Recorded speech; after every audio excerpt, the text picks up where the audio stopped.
One of my favorite things in WWE right now involves what the story is with the Bloodline.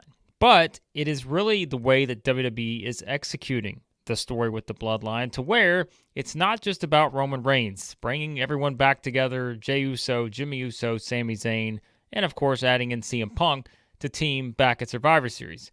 But it's about the brilliant way that WWE is putting it all together with the history of not only the Bloodline, but the history of Roman Reigns' actions and what they have done to people in the past and how now those actions are still having consequences not only for Roman Reigns, but also for everyone around him now, right? And that's always been the story, if you really think about it, is everything with the tribal chief version of Roman Reigns. It's been about the power and what that power ultimately did to him to bring him all the way down. Now he's trying to sort of rise again, but in doing so, you still have to account for your past actions. And I think this is one of the best things that WWE has done in the Triple H era, and they've done a lot of good things. Business is booming, as we like to say, and things have never been better from a financial standpoint. There's so much buzz heading into WrestleMania 41 season and all that. But I think when you just look at the hard storytelling of what they're doing right now by having everything sort of revolving around this one person of Roman Reigns, yet not needing Roman Reigns to be on screen every single segment to tell the story. It's everyone else and how, again, these are things that have played out in the past, and what they're not doing, which is different than what they used to do, is that sometimes WWE in the previous era would insult your intelligence by, not making it a big deal when you did have certain things that happen. Whereas, you're looking back and saying, wait a second, didn't this guy just hate this guy 6 months ago? Or didn't these guys have a blood feud and a cage match and all this a year ago? And yet I'm supposed to think that they're just the best of friends now? There's some of that that's still there when you get everyone back with the Bloodline, right? You still have to get past Sami Zayn hitting Roman Reigns with a chair, all the stuff that Roman did to Jey Uso, and everything like that.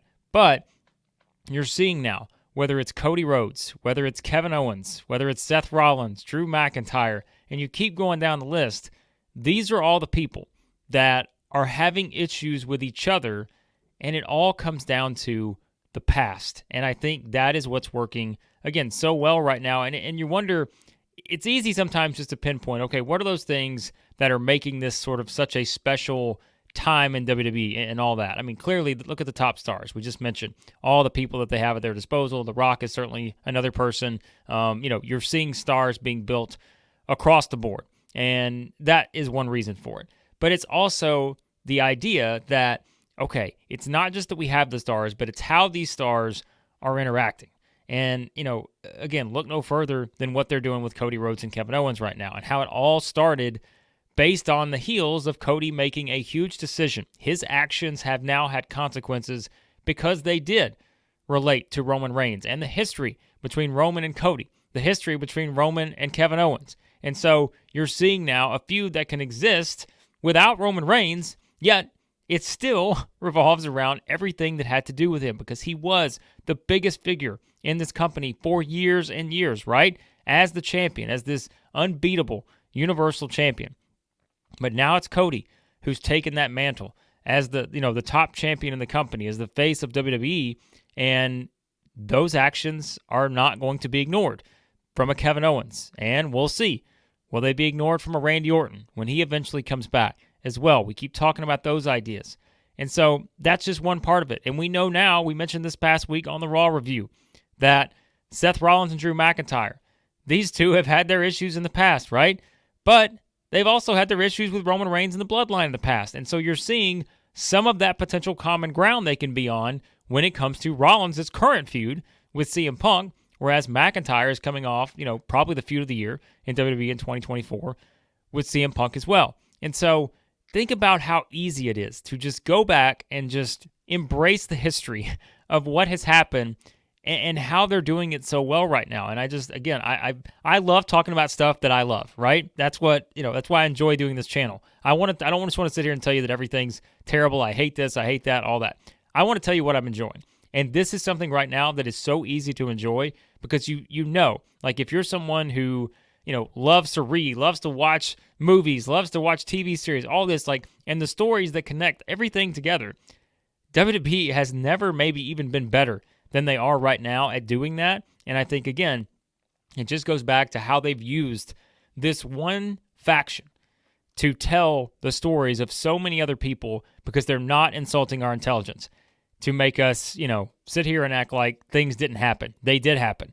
And like I said, it's where every decision, every action in Triple H's creative world, right, it has some sort of consequence, whether it's the past, the present, or the future. We know it's going to play into things. So even, right now, right, Sami Zayn, as we said, making the decision to come back around with Roman Reigns. We haven't gotten to the Sami Zayn and the repercussions there's going to be with Kevin Owens, but we know that's coming. Jey Uso, Jimmy Uso, Drew McIntyre's come back, right, on the hunt because he has that same history. And so he's decided that, okay, these two decided to do this. Well, I'm coming back for them. And he's taken both of them out, right? And we mentioned all the stuff with Rollins and Punk and everything. And I think the biggest question now as we look at this and how we look into the future, we know The Rock's going to play a role in this. We know Solo Sikoa probably breaking away from the bloodline by likely not his own choosing. If he loses to Roman Reigns on the Raw and Netflix debut, Solo's going to have his own little set of, historical moments probably within the next year or so where, remember when Solo did this to that person or that person, right? Well, Solo's going to have, if let's say all of a sudden maybe Solo and Roman get back on the same page a year from now or something. Well, it may sound great in theory, but everything Solo has done over the past 6 or more months now, it's going to come back to get him, right? There are going to be people who are going to come back for Solo Sikoa as things start to change. And so it's the same stuff. And that's why, when the bloodline hit a bit of a lull there, and we all know, kind of talking about before maybe The Rock came back and everything, you felt like everything was just moving very, very slowly earlier or even going back to last year at times.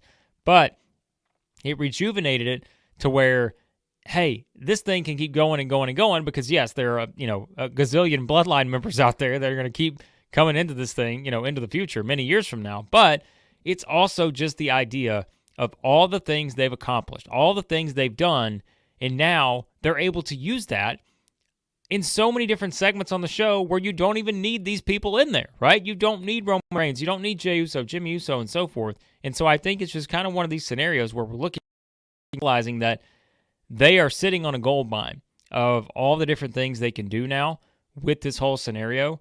And I just think it's going to make it so much more fascinating as we move forward because there are people that we've not even brought up in this video that are going to also, as we look back, realize that, okay, yep, they had that thing with Roman Reigns, or they had that, with Sammy or Jay or Jimmy or whoever, Paul Heyman, right? I mean, think of it all the stuff with Paul Heyman. We were starting to see that play out with Roman Reigns and CM Punk. We know that match is coming probably at some point next year. You would have to think that's going to happen. So there's so many ways you can go about this, but I think that's just why it's working so effectively. Like I said, it's just because you're able to tie everything together. It's making everything feel more important, too. It's not just, this isn't just a mid-card group, where you have the bloodline. Okay, it's just a mid-card group. Sure, they may have done this in the past, but, does anyone really care that much? Yes, because it's the bloodline. It's Roman Reigns. And so, because, they were on a mission to destroy so many careers, now it's coming back around. And that's why, what they've done in the build-up, as we said, to War Games, and now what they're going to do in the build-up to this tribal combat match between Roman Reigns and Solo Sikoa, and the potential of The Rock getting back into this thing, and what could The Rock's bloodline look like? What's Jacob Fatu going to do? These are all things that are going to play into the future with this group, and especially for the baby faces of Roman Reigns, Jey Uso, Jimmy Uso, and Sami Zayn. Like we said, a lot of this is still to come, but we're getting kind of the preview of everything that can happen. And I think it's those three people right now, Kevin Owens, Seth Rollins, Drew McIntyre. You're seeing three people who felt like they had been wronged by Roman Reigns, and rightfully so, in the past. And the fact that they have that reason to be sitting there with this claim, and you can shake your, nod your head and say, you know what, they're right about some of this. That makes it more real, and that makes you invest much more in it. And I think that's where I'm at with it. Like I said, I'm just loving what they're doing with this, and I'm curious what else Triple H has up his sleeve when it comes to who else are they going to tie into this as we go back and look at the past history with the bloodline and what Roman Reigns has done. Like we said, we know The Rock's still to come. That's a big domino that's going to fall in this whole thing. And How does it play out for everyone moving forward? Again, the Cody Randy Orton thing, how that's going to play into Orton's history with the Bloodline and Roman Reigns and them trying to end his career and almost ending his career, right, with the back injury and all that. So there are so many more things to come that I think it just shows you how special what it is that they're doing right now, and it is brilliant in a certain sense, because they are making sure you tie everything together, and they're not just, again, insulting the intelligence of the fans by just letting everything go and act like all of this is meaningless once you get to the next point. No, what you did 6 months ago is just as important as what you're doing now. And if what you did 6 months ago was something that, again, makes this particular friend or someone else question why you've changed your tune on a certain person, aka Roman Reigns, then there are going to be actions and consequences for that. So just something I want to talk about, because I do think it is worth pointing out just how well done this is so far, and I hope everyone appreciates that, because it is really good from a professional wrestling standpoint, and I think it's going to get even better, like I said, especially now as we kick things up, going into the biggest time of the year for WWE, the start of 2025, Raw on Netflix, WrestleMania 41. It's going to get even better when it comes to how they're doing everything with this Bloodline story and all the different people they can add into this in terms of different feuds that are branching off here and there. It's going to be a lot of fun. So I appreciate you guys watching as always. Let me know your thoughts on how they're doing this with the Bloodline right now. What other feuds are going to come out of this? What are other, kind of things that we haven't even talked about with past relationships and histories with Roman Reigns and other superstars that could play into big feuds as we head into next year in WWE. Let me know your thoughts in the comments below. Hit that subscribe button. Hit the like button on the way out. And again, guys, appreciate you watching. As always, let me know your thoughts on the Bloodline saga and what's next for everyone, both in the Bloodline and those who have had their history with Roman Reigns and the Bloodline.